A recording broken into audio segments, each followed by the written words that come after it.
नमस्कार, breaking with agenda में आपका बहुत स्वागत है। आपके साथ मैं हूं सऊद मोहम्मद खालिद। जी हां, जैसा कि आप देख रहे हैं, बड़ा सियासी दांव और राज्यसभा चुनाव, इसको लेकर के बिहार और यूपी में जबरदस्त हलचल होती हुई दिखाई दे रही है। जी हां, आज बात राज्यसभा चुनाव को लेकर के हो रही सबसे बड़ी हलचल पर ही करेंगे। अगले महीने 15 राज्यों की 57 राज्यसभा सीटों के लिए दरअसल चुनाव होने वाले हैं और उससे पहले तमाम राजनीतिक दल सियासी गुणा गणित में जुट गए हैं और बेहद हलचल इस वक्त यूपी और बिहार दोनों जगह दिखाई दे रही है। यूपी में आज अखिलेश यादव ने समाजवादी पार्टी की बेहद अहम बैठक बुलाई है।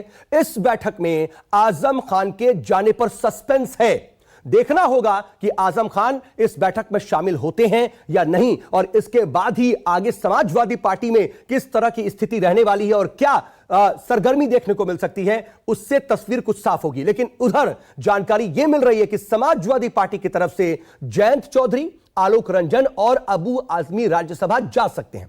लेकिन इन सब के बीच बिहार में भी राज्यसभा चुनाव को लेकर के हलचल बहुत ज्यादा तेज है। सूत्रों से जानकारी यह मिल रही है कि नीतीश कुमार की जेडीयू इस बार आरसीपी सिंह को राज्यसभा नहीं भेजेगी। ऐसे में आज हम यूपी से लेकर के बिहार तक राज्यसभा चुनाव को लेकर के हो रही जो तमाम सियासी हलचल है, जो तमाम गुणा गणित तमाम सियासी पार्टियां लगाती हुई दिखाई दे रही हैं, उस पर चर्चा करेंगे। लेकिन पहले आपको आजम खान का एक बयान सुनाते हैं जो आज होने वाली समाजवादी पार्टी के बैठक के लिहाज से बहुत ज्यादा अहम है। पहले वो बयान सुनिए, फिर चर्चा की शुरुआत। देखिए, मैं तो क्योंकि बहुत लंबे अरसे से जेल में रहा, अब जेल के बाहर क्या हुआ, सियासी माहौल में क्या हुआ, क्या हिकमतें रहीं, क्या मसलहतें रहीं, क्योंकि कुछ तो मजबूरियां रही होंगी। उस पर न मुझे कोई शिकवा है न शिकायत है, बल्कि अफसोस है इस बात पर कि बदलाव नहीं आ सका। वहां कहाँ कमी रह गई हमसे, हम भी सोचेंगे।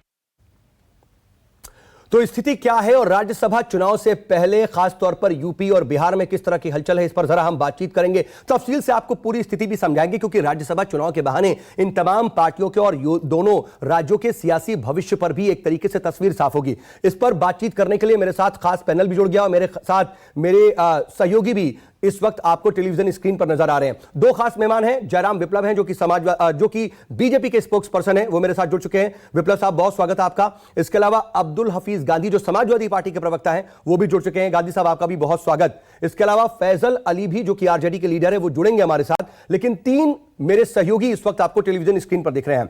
मेरे साथ इस वक्त लखनऊ से मेरे वरिष्ठ सहयोगी राजीव रंजन मौजूद हैं। इसके अलावा अशोक तिवारी इस वक्त लखनऊ से ही मेरे साथ जुड़ रहे हैं, माफ कीजिएगा, वाराणसी से जुड़ रहे हैं। और वहीं पटना से मेरे साथ सौरभ कुमार मेरे सहयोगी हैं। अशोक और सौरभ, आपके पास आऊंगा, लेकिन सबसे पहले राजीव, आज जो हम चर्चा कर रहे हैं, जरा दर्शकों को समझाइए कि बिहार और यूपी में किस तरह की सियासी हलचल है और भविष्य में भी किस तरह की तस्वीर बनती हुई दिखाई दे रही है, और असल में राज्यसभा चुनाव के बहाने माहौल क्या नजर आ रहा है।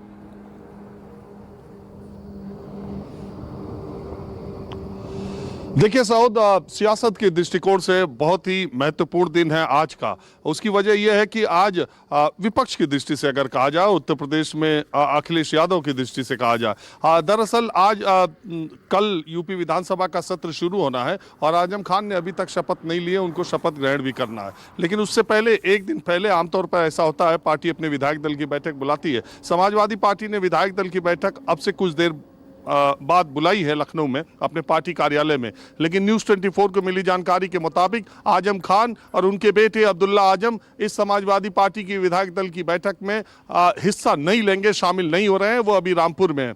और बात यह है कि सिर्फ इतनी बात नहीं है, सूत्रों के मुताबिक, आजम खान के करीबियों के मुताबिक, अखिलेश यादव से आजम खान बहुत खफा है और बहुत उदास और निराश है। और ऐसे में यह सवाल उठता है कि राज्यसभा चुनाव के वक्त आजम खान और उनके बेटे अब्दुल्ला जो कि दो विधायक हैं, उनका रुख क्या रहेगा? क्या वो राज्यसभा चुनाव में वोट देने के लिए आएंगे, नहीं आएंगे, क्या करेंगे? और इसके बाद इससे भी आगे कड़ी ये जुड़ती है कि कि आजम खान ने अपनी लोकसभा की सदस्यता से इस्तीफा दिया है, अखिलेश यादव ने अपनी लोकसभा की सदस्यता से इस्तीफा दिया है। 6 महीने के भीतर 2 महीने बीत चुके हैं, 2.5 महीने बल्कि मैं कहूँगा बीत चुके हैं। अब 3-3.5 महीने में फिर रामपुर में लोकसभा का उपचुनाव होना है, आजमगढ़ में लोकसभा का उपचुनाव होना है। तो रामपुर से लोकसभा का उपचुनाव अब जिस तरह का दिखाई दे रहा है, उसमें आजम खान समाजवादी पार्टी के बैनर तले उनका तो कोई आदमी ऐसा दिखाई दे रहा है। जिस तरह की चीजें अभी सामने दिखाई दे रही हैं उसमें रामपुर से लोकसभा उपचुनाव में आजम खान किसे लड़ाएंगे और कौन कैंडिडेट होगा, समाजवादी पार्टी के साथ होंगे नहीं होंगे, ये बड़ा सवाल लोगों के सामने उठ के खड़ा हुआ है। दूसरी बात ये है, अगर आप दिलचस्प स्थिति देखें सऊद, उत्तर प्रदेश के विपक्ष की दृष्टि से बहुत दिलचस्प बातें हैं। लोकसभा में कुल 5 समाजवादी पार्टी के सांसद है, आपको पता है। अखिलेश यादव और आजम खान दो ने इस्तीफा दे दिया, अब 3 सांसद बचे। मुलायम सिंह यादव अस्वस्थ चल रहे हैं, अब बचे डॉक्टर टीएस हसन और शफीकुर रहमान बर्क। जिसको मुरादाबाद से जो सांसद है डॉक्टर हसन, दुनिया जानती है कि वो आजम खान के एक इशारे पर कुछ भी कर सकते हैं। आजम खान ने ऐन चुनाव के वक्त टिकट बदलवा करके डॉक्टर हसन को दिया था, वो उनके बहुत विश्वास पात्र माने जाते हैं। तो 2 लोकसभा के सांसद हैं, जिसमें एक लोकसभा का सांसद आजम खान के बहुत ही करीबी है। अब आजम खान आगे क्या करने वाले हैं, क्योंकि आजम खान का जो भी रिश्ता था, जैसा भी रिश्ता था, जो भी लिहाज था, जो भी पार्टी में उनका था, वो सब मुलायम सिंह यादव से, उनका नेताजी से उनका ऐसा रिश्ता था जो 3 दशकों तक चला। बहुत कंफर्टेबल अखिलेश यादव के साथ वो पहले जब सरकार में मंत्री थे तब भी नहीं थे, और 2017 में भाजपा की सरकार आने के बाद जो जिस तरह की चीज़ें हुई, आजम खान 27 महीने पिछले जेल में रहे। उनको लगता है कि पार्टी ने, अखिलेश यादव ने उनके साथ जिस तरह से खड़ा होना चाहिए था, हालांकि वो चुनाव समाजवादी पार्टी के टिकट पर लड़े, लेकिन आपने देखा ही कि जेल से निकलते ही आजम खान ने क्या कहा था। तो पहली बात तो ये है, और दूसरी बात ये है कि समाजवादी पार्टी में घमासान, उस समाजवादी पार्टी गठबंधन में भी घमासान मचा हुआ है कि इन 3 सीटों पर लोकसभा राज्यसभा में कौन जाएगा। न्यूज़ 24 को मिली जानकारी के मुताबिक आलोक रंजन अखिलेश यादव की पहली पसंद है। आलोक रंजन उत्तर प्रदेश के मुख्य सचिव रह चुके हैं, IAS अधिकारी हैं, और उन्होंने चुनाव के दौरान चुनावी घोषणा पत्र समाजवादी पार्टी का बनाया था, उन्हीं का अहम रोल था। सारी राय मशवरा अखिलेश यादव उस मामले में आलोक रंजन से करते थे। तो पहला नाम आलोक रंजन का है। दूसरा नाम यह है कि जो मुसलमानों ने जिस तरह से समाजवादी पार्टी को एक तरफा वोट दिया था, उसमें 3 सीटों पर 1 सीट पर मुस्लिम कैंडिडेट भेजने पर अखिलेश यादव विचार कर रहे हैं, समाजवादी पार्टी विचार कर रही है। और अभी तक मेरी जानकारी के मुताबिक, न्यूज़ 24 को जो जानकारी मिली है, आप अबू हाशिम आजमी का नाम सबसे ऊपर जितने भी मुस्लिम नेता उसमें चल रहा है अभी तक। और तीसरी सीट बचती है। अब वो चूंकि समाजवादी पार्टी के गठबंधन के साथ जो छोटे दल लड़े थे, अब उसमें जयंत चौधरी का नाम आ रहा है कि RLD से जयंत चौधरी जा सकते हैं। लेकिन उसमें एक पेच ये भी है कि ओम प्रकाश राजभर अपनी पार्टी से भी राज्यसभा भेजने का दबाव डाल रहे हैं। उनका तर्क ये है कि उनको जितनी सीटें मिली थी उसमें उनका स्ट्राइक रेट बेहतर है, और उनके विधायक RJD को माफ कीजिएगा RLD को उनसे 2 गुना ज्यादा सीटें दी गई थी, लेकिन उसका प्रदर्शन नहीं था। सिर्फ एक विधायक उनके ज्यादा है, जबकि सुभाषपा के उतने हैं। तो देखने वाली बात होगी। आप ओम प्रकाश राजभर के तो तेवर कलेवर को जानते ही हैं कि राज्यसभा चुनाव के पहले क्या हो क्या नहीं हो। तो इसलिए उत्तर प्रदेश की सियासत की दृष्टि से ये अगले 2 दिन बहुत अहम होने वाले हैं, क्योंकि 23 तारीख को उत्तर प्रदेश की विधानसभा का सत्र शुरू हो रहा है। अब से थोड़ी देर बाद ही एक सर्वदलीय बैठक होगी, जिसमें अखिलेश यादव, CM योगी, ये सारे लोग मौजूद रहेंगे। और कल ही विधानसभा का सत्र शुरू होगा, और 24 तारीख से राज्यसभा का नामांकन शुरू हो रहा है। 11 सीटों पर 8 सीटें भारतीय जनता पार्टी के पास जाएंगी, 3 सीटें सपा गठबंधन के पास रहेंगी। अब दिलचस्प बात भारतीय जनता पार्टी के खेमे से यह है कि ऐसा माना जा रहा है कि ज्यादातर उनके जो राज्यसभा के सदस्य हैं, और शायद उनको पार्टी रिपीट न करे। पार्टी 2024 के चुनावी गणित के हिसाब से इस बार अपने राज्यसभा सदस्य भेजे। तो इसलिए उत्तर प्रदेश में जिन लोग राज्यसभा जाना चाहते हैं उनकी धड़कनें बढ़ी हुई है, और इस तरह का मामला हो रहा है। और बिहार की कहानी तो और दिलचस्प है, जो सौरभ आपको बताएं। जी हाँ, बिहार की कहानी भी समझेंगे, लेकिन जरा जो बातें रह गई, क्योंकि आपने गुणा गणित के साथ साथ जहां जहां पेच फंसा हुआ है उसको बखूबी समझाया, और तमाम दर्शक भी इस बात को समझ गए हैं कि आज दरअसल हम इस मुद्दे पर चर्चा क्यों कर रहे हैं। लेकिन अशोक, तमाम बातें तो राजीव ने बता दी, लेकिन बहुत सी चीजें आप भी इसमें जोड़ना चाहेंगे। जरा बताइए कि क्या स्थिति नजर आ रही है राज्यसभा चुनाव को लेकर के, जो प्रदेश की आगे की राजनीति। जाहिर सी बात है सबकी नजर में 2024 का लोकसभा चुनाव भी है, उसके ही मद्देनजर सारी चीजें होने वाली हैं।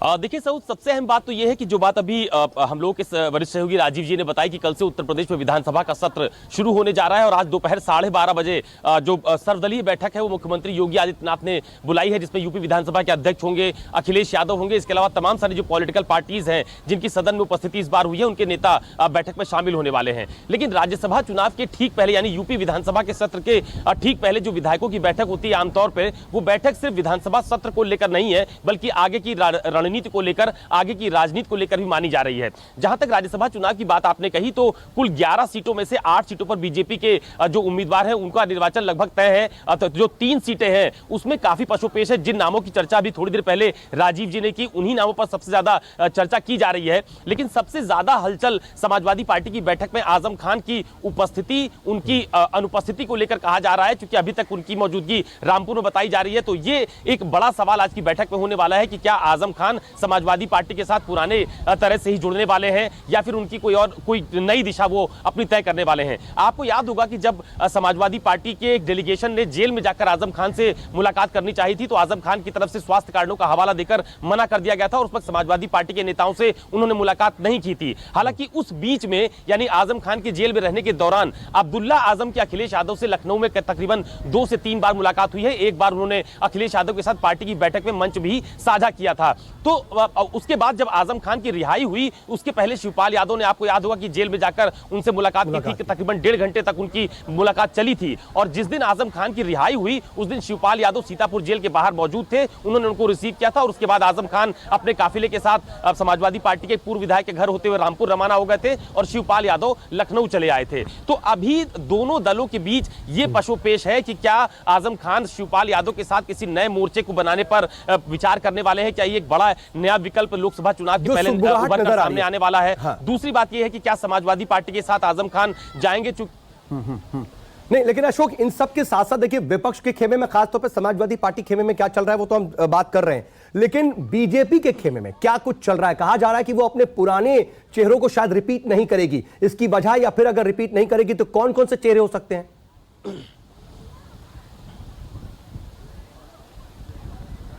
देखिए, उत्तर प्रदेश में चूंकि ऐसे बीजेपी के बहुत सारे लोग हैं जिनको इस बार विधानसभा का चुनाव नहीं मिला, उनको राज्यसभा भेजने का आश्वासन बीजेपी के संगठन की तरफ से, प्रदेश नेतृत्व की तरफ से किया गया था कि आप उत्तर प्रदेश में बीजेपी को पूरी ईमानदारी के साथ चुनाव लड़वाइए, आगे आपको कहीं ना कहीं समायोजित किया जाएगा। अब ऐसे बहुत सारे चेहरे हैं, इस बात में कोई अब दो राय नहीं है कि पुराने चेहरों पर बीजेपी इस बार दांव नहीं लगाना चाहती है। बीजेपी इस बार नए चेहरों को लेकर राज्यसभा में भेजना चाहती है। उसमें बहुत सारे पुराने नाम है जिनके नामों पर चर्चा की जा रही है। हालांकि कुछ ऐसे नाम भी है जो अपनी पुरजोर पैरवी की कोशिश में लगे हुए हैं कि उनको दोबारा वहां पर राज्यसभा भेजने के लिए उनको रिपीट किया जाए, पार्टी की तरफ से उनको दोबारा राज्यसभा भेजा जाए। तो उत्तर प्रदेश में बीजेपी के पास एक बहुत लंबी फेहरिस्त है जिनको पार्टी में समायोजित करना है। अब उनको राज्यसभा भेजा जाएगा या उनको संगठन में एडजस्ट किया जाएगा, ऐसी तमाम सारी चीजों की चर्चा अभी बीजेपी के खेमे में है। आपको याद होगा कि उत्तर प्रदेश बीजेपी के पूर्व प्रदेश अध्यक्ष लक्ष्मीकांत वाजपेयी, जिनको पूरे पिछली योगी सरकार के पूरे 5 साल के दौरान कहीं भी समायोजित नहीं किया गया, बीच बीच में उनके नाम की चर्चा होती रही कि उनको राज्यपाल बनाया जा सकता है, उनको राज्यसभा भेजा जा सकता है, उनको विधान परिषद में मनोनीत किया जा सकता है।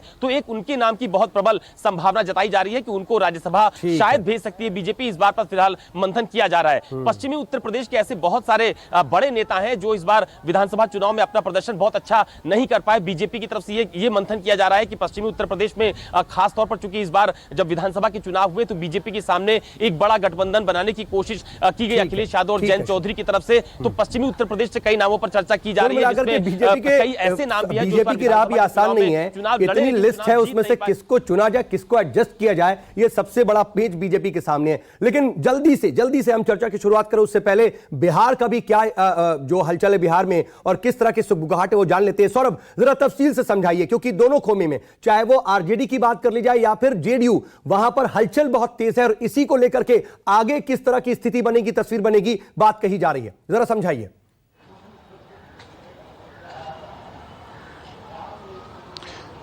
जी बिल्कुल, मैं आपको बताना चाहूंगा कि बिहार में राज्यसभा को लेकर 5 सीटों पर चुनाव होने वाले हैं।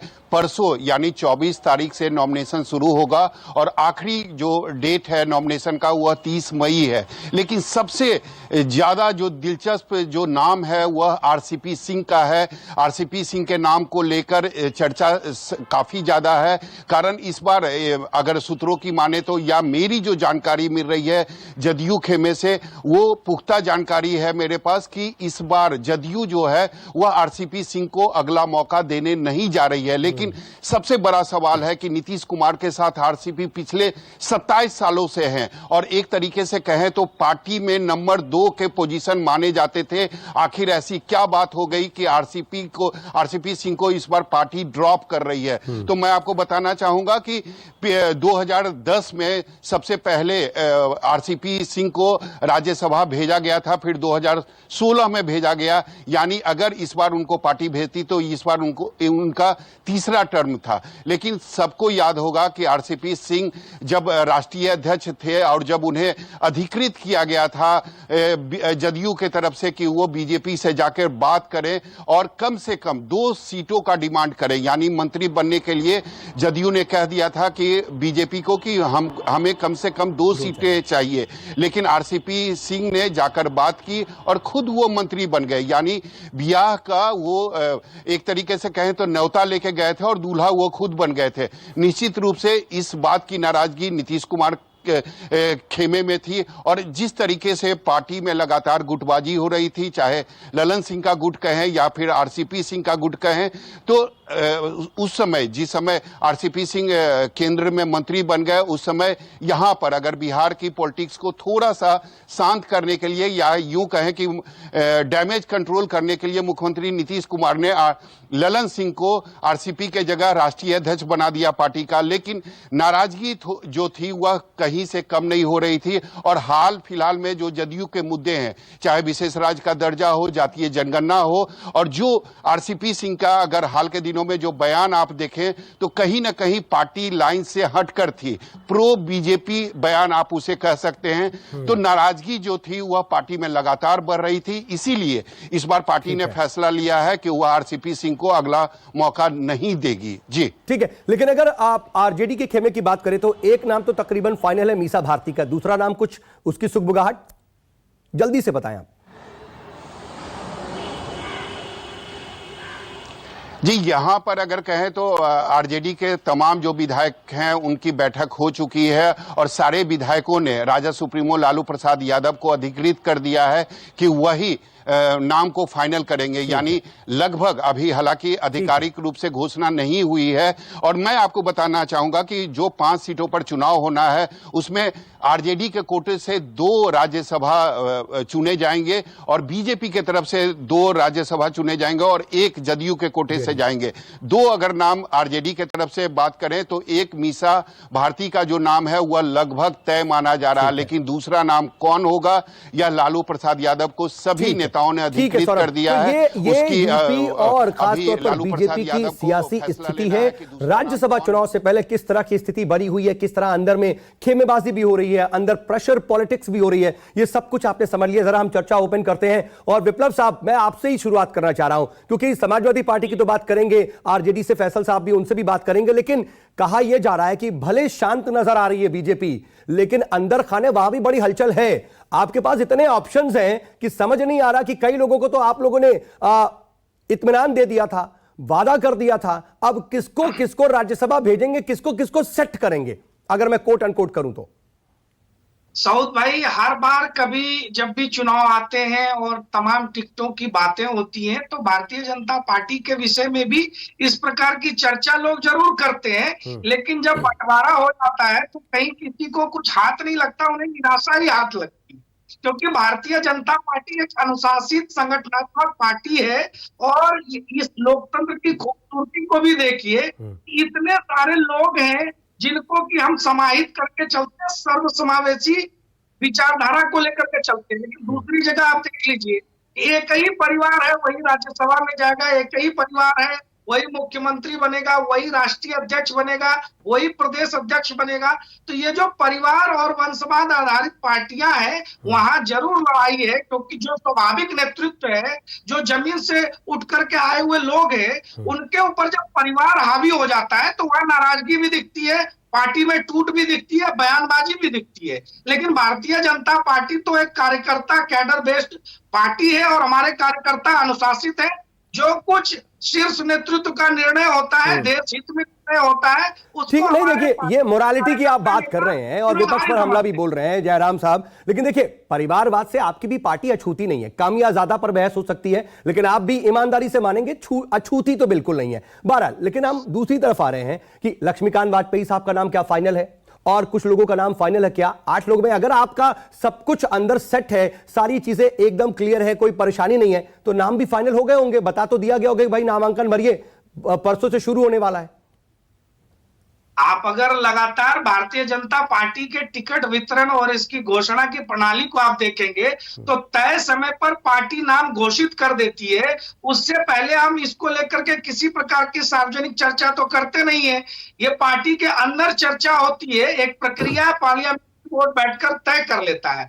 और अनुशासन इतना जरूर है कि ये चीजें बाहर सार्वजनिक मंच पर चर्चा का विषय नहीं बनती हैं और जो भी निर्णय होता है हमारा एक एक कार्यकर्ता उसको स्वीकार करता है। आज किसी व्यक्ति को अगर कह दिया जाए कि भाई अब आपको दूसरे दायित्व में जाना है, तो वो आनाकानी नहीं करता, वो कोई बयानबाजी नहीं करता है, वो किसी नए कार्यकर्ता को वो दायित्व देने के लिए हमेशा तैयार रहता है। ठीक है, ठीक है, ठीक है। गांधी साहब, समाजवादी पार्टी को लेकर के बड़ी पशोपेश नजर आ रही है और खास तौर पर यह भी कहा जा रहा है कि अखिलेश यादव पर बड़ा प्रेशर है। एक तरफ आजम खान साहब तो ही हैं, क्या होगा अब्दुल्ला आजम खान साहब, क्या होगा शिवपाल यादव, उनसे मुलाकात करते हैं, किस तरह की सुगबुगाहट है ये छिपा नहीं है किसी से। दूसरी तरफ जयंत चौधरी साहब को तो एक तरह से फाइनल किया जा रहा है, लेकिन राजभर साहब भी तो हैं, उन्होंने भी तो पसीना बहाया इस बार विधानसभा चुनाव में, बड़ी बुलंदी से आपके लिए आवाज बुलंद करते रहे। कैसी चीजों को आप ठीक करेंगे, क्योंकि बहुत ज्यादा ऑप्शन नहीं है, मुश्किल से 2 से 3 सीटें हैं आपके पास। देखिए सऊद साहब, समाजवादी पार्टी की जो स्ट्रेंथ है उसके हिसाब से अगर आप कैलकुलेशन लगाएंगे तो 37 सीटों पर 1 राज्यसभा सीट होगी, तो हम करीब करीब 3 सीटें जीतने में जो है सक्षम है। तो इतना मैं जरूर कहूंगा कि जो भी हमारे अलायंस पार्टनर्स हैं जो अभी हमारे साथ 2022 में चुनाव लड़े थे, उनका भी जो पक्ष है उसको भी सुना जाएगा और जो समाजवादी पार्टी के जो लीडर्स हैं उनका बहुत सारे नाम राष्ट्रीय अध्यक्ष जी के सामने हैं। तो समाजवादी पार्टी जो भी फैसला लेगी वो फैसला पार्टी पक्ष में होगा, उत्तर प्रदेश के हित में होगा। और हम ये चाहेंगे कि समाज में, क्योंकि डेमोक्रेसी जो है वो रिप्रेजेंटेशन के बारे में, अगर रिप्रेजेंटेशन नहीं है तो डेमोक्रेसी के कोई मायने नहीं रह जाते। इसलिए हम ये भी चाहेंगे कि जो भी समाजवादी नाम डिसाइड करे उसमें सभी वर्गों को कहीं ना कहीं ये बातें सुनने में बड़ी अच्छी लगती है गांधी साहब, आप भी जानते हैं, और जब हम बात करते हैं तो नैतिकता की, मोरालिटी की बातें जब आती हैं तो ऐसी ही कही जाती है, लेकिन ग्राउंड में अंदर खाने क्या चल रहा है ये आपसे छिपा नहीं है। आजम खान साहब को लेकर के क्या स्थिति है? वो आ रहे हैं आज विधायक दल की बैठक में, शामिल हो रहे हैं, आपने बातचीत की, नेताजी ने, मतलब मैं अखिलेश यादव की बात कर रहा हूं, क्या उनसे कुछ संवाद हुआ अभी तक? देखिए सऊद साहब, आजम साहब समाजवादी पार्टी के फाउंडर मेंबर हैं, सम्मानित सदस्य हैं, हमारे एमएलए भी हैं। और जिस मनोदशा में आज आजम साहब हैं, क्योंकि जो व्यक्ति 27 महीने जेल में रहा हो और ऐसे छोटे मोटे केस जो भारतीय जनता पार्टी ने उनपे लगाए हैं उन केसेस में रहा हो और किस तरह से उन्हें प्रताड़ित करने की कोशिश की गई, उन्होंने खुद बताया है कि किस सेल में उनको रखा गया था। तो जिस तरह के केसेस लगाए गए और जमानत मिलने के बाद फिर उन पर केसेस जिस तरह से लगाए गए, वो भारतीय जनता पार्टी की एक वेंडेटा पॉलिटिक्स दिखाती है। तो नहीं, लेकिन गांधी साहब देखिए, मैं टोकना नहीं चाह रहा हूं आपको, लेकिन फिर भी मुझे बोलना टोकना पड़ रहा है। देखिए, आप दर्द तो आजम खान साहब का बयां कर रहे हैं, यही तो बात है कि समाजवादी पार्टी के प्रवक्ता बखूबी दर्द बयां करते हैं, उनके साथ हमदर्दी भी जताते हैं, लेकिन जैसे शिवपाल यादव पहुंच गए, क्या अखिलेश यादव पहुंचते तो एक मैसेज, या फिर उनको ही आजम खान, जितने बड़े लीडर हैं, जितने बड़े कद हैं उनका, जिस तरह का आप बात कर रहे हैं, उनको एक मैसेज नहीं जाता? क्या ऐसी मजबूरी थी कि पूरी तरीके से खड़े हुए अखिलेश यादव नजर नहीं आते हैं और आजम खान को कहीं ना कहीं अपना दर्द पार्टी के प्रति बयां करना पड़ता है निकलने के बाद? देखिए, अखिलेश यादव जी ने हमेशा जो है वो आजम साहब का ख्याल रखा है, साथ दिया है और उनके घर भी गए हैं रामपुर।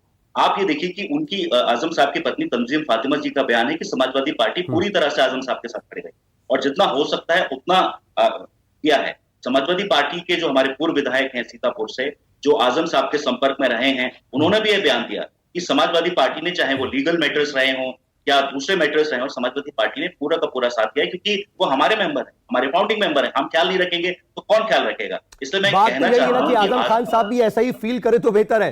वो ऐसा फील नहीं बिल्कुल। कर रहे हैं। शिवपाल यादव के बिल्कुल। साथ जो उनकी मुलाकात है, रामपुर की जो लोकसभा सीट की बात है, इन सबको लेकर के क्या सुगबुगाहट है, ये आपसे शायद छिपा नहीं है।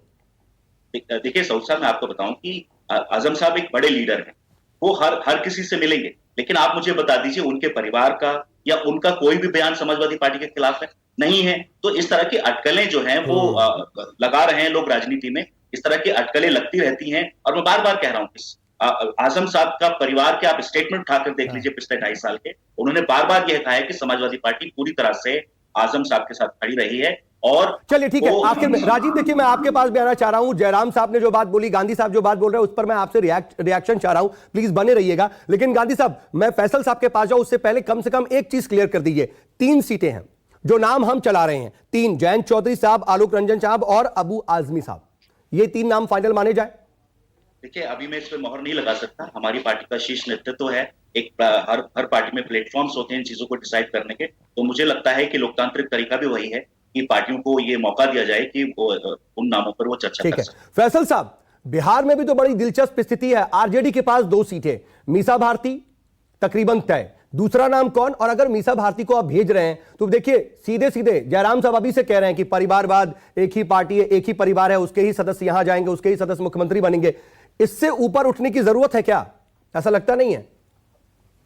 देखिए, अभी तक नाम पे कोई अंतिम फैसला नहीं हुआ है, लेकिन जो अभी बयान किया जा रहा था भारतीय जनता पार्टी के मेरे मित्र के द्वारा, उनको अपने गिरेबान में झांकने की जरूरत है। आपने बहुत सही कहा कि कम और ज्यादा हो सकता है, परिवारवाद से कोई भी पार्टी अछूती है, ये कोई पार्टी दावा नहीं कर सकती।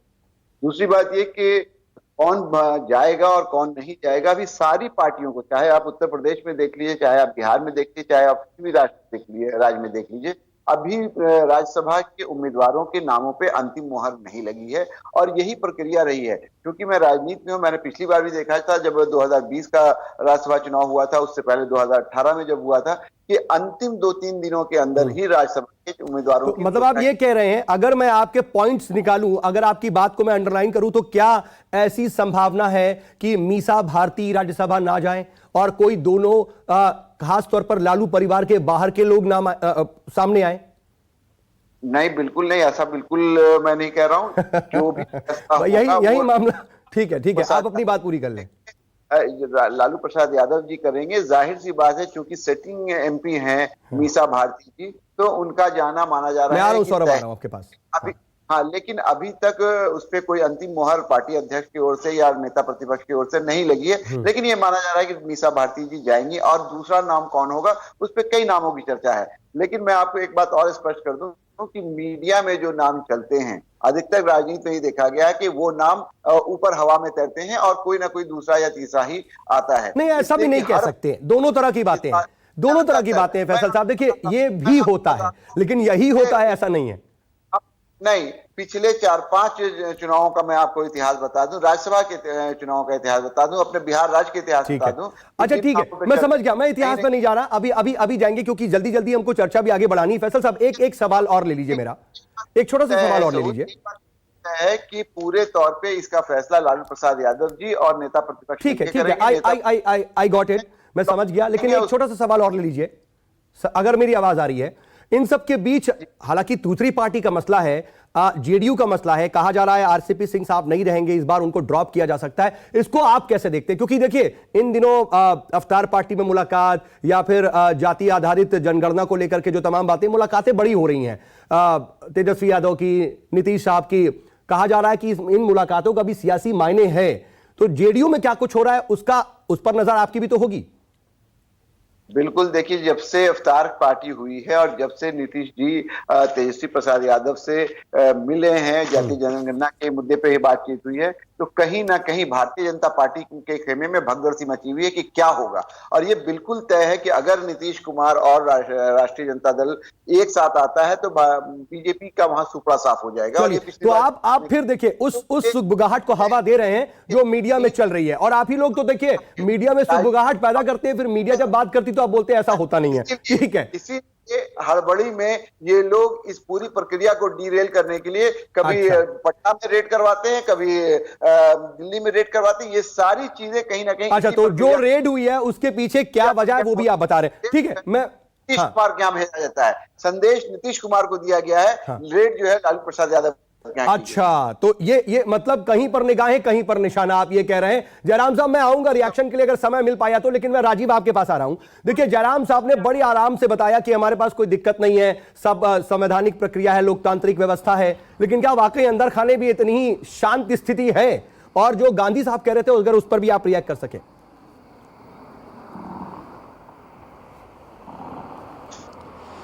देखिए सऊद, राज्यसभा चुनाव जो है उत्तर प्रदेश और बिहार, वैसे सारे राज्यों में, लेकिन उत्तर प्रदेश और बिहार में बड़े सियासी जोड़ तोड़ गणित वाले राज्यसभा चुनाव होते हैं।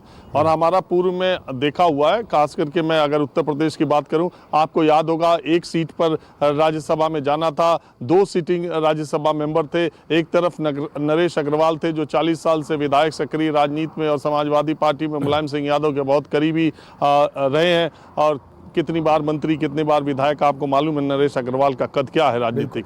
लेकिन जब एक सीट पर फैसला होना था तो जया बच्चन गई और जया बच्चन को वरीयता दी गई और नरेश अग्रवाल को समाजवादी पार्टी ने रिपीट नहीं किया। उसका फॉल आउट क्या हुआ कि तुरंत एक कद्दावर नेता नरेश अग्रवाल ने न सिर्फ समाजवादी पार्टी छोड़ी बल्कि भारतीय जनता पार्टी का दामन थाम लिया। उनके बेटे अभी मंत्री हैं और नरेश अग्रवाल बीजेपी में बने हुए। भारतीय समाजवादी पार्टी को एक बड़े नेता का और एक बड़ा नुकसान राज्यसभा चुनाव की राज्यसभा सीट की वजह से हुआ। ऐसे बिहार में बहुत सारे उदाहरण है, मैं आपको बता दूं जब ऐसी बातें हुई हैं। और अभी सौरभ बता नहीं रहे, लेकिन जो जिस तरह की चर्चा बिहार में चल रही है, दूसरा जो राज्यसभा सदस्य का नाम सामने आएगा जिसकी चर्चा चल रही है, तो सबको बहुत अचरज होगा कि ये कहां से आरजेडी से आ रहे हैं। बहरहाल हमें इंतजार करना चाहिए जब तक दूसरा नहीं है। ये बात बिल्कुल ठीक है कि मीसा भारती अभी राज्यसभा में है तो उनका रिपीट करना, वो रिपीट होंगी ही और उनका जाना तय है। जहां तक बात उत्तर प्रदेश की भारतीय जनता पार्टी की आ रही है,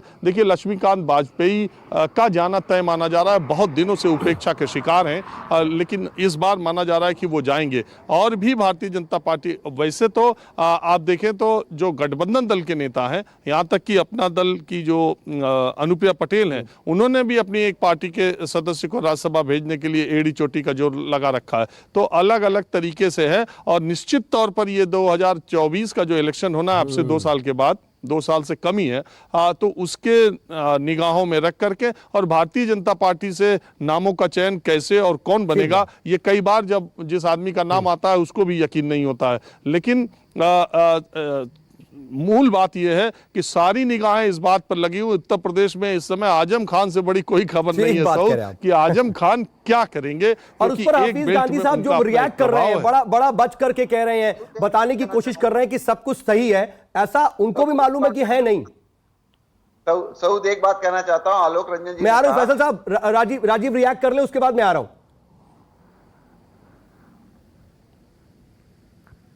जी राजीव।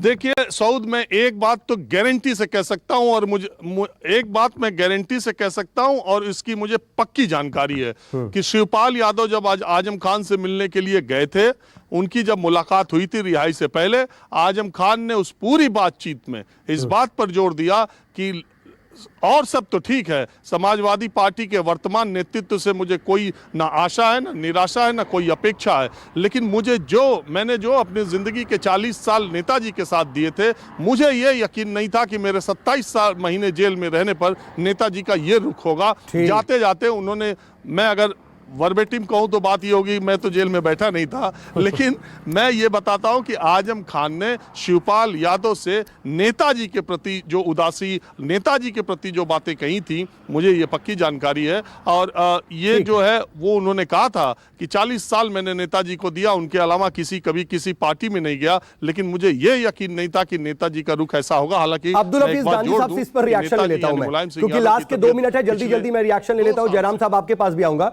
गांधी साहब, वही बात घूम फिर करके आ रही कि नाराजगी तो बहुत ज्यादा है, जल्दी से शॉर्ट में रखिएगा।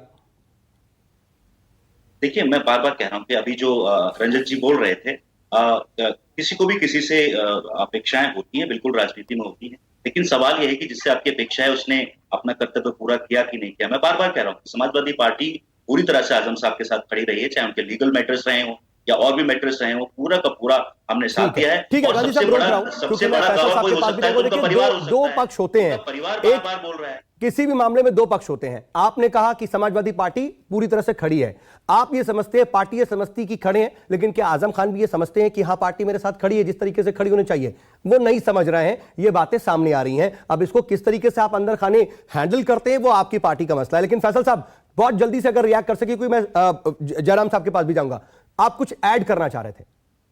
देखिए, राजीव रंजन जी जो बता रहे हैं कि बिहार से जो दूसरा नाम होगा वो ऐसा नाम होगा जिससे बड़ी अचरज होगी, और कहने का तात्पर्य ये है कि ऐसा आदमी होगा जो बाहरी होगा, ये आशय इनका है। लेकिन मैं बहुत ही विश्वास के साथ आपको दिलाता हूं कि जो भी होगा वो बिहार का होगा। बिहार से ये सबको पता है ये सबको पता है फैसल साहब। चलिए ठीक है, मैं रोक रहा हूं। और जयराम साहब, माफी के साथ मैं आपके पास आना चाह रहा हूं, लेकिन मुझे क्लियर बताया जा रहा है कि बिल्कुल सेकंड्स भर का भी समय नहीं है, इसलिए माफी के साथ मैं आपके पास नहीं आ रहा हूं। मेरे साथ जुड़े इसके लिए आपका बहुत बहुत शुक्रिया। और तीनों मेरे जो सहयोगी मेरे साथ जुड़े थे तो उन्होंने तमाम जानकारी आप तक पहुंचाई, उसके लिए तीनों मेरे सहयोगियों का भी बहुत बहुत शुक्रिया।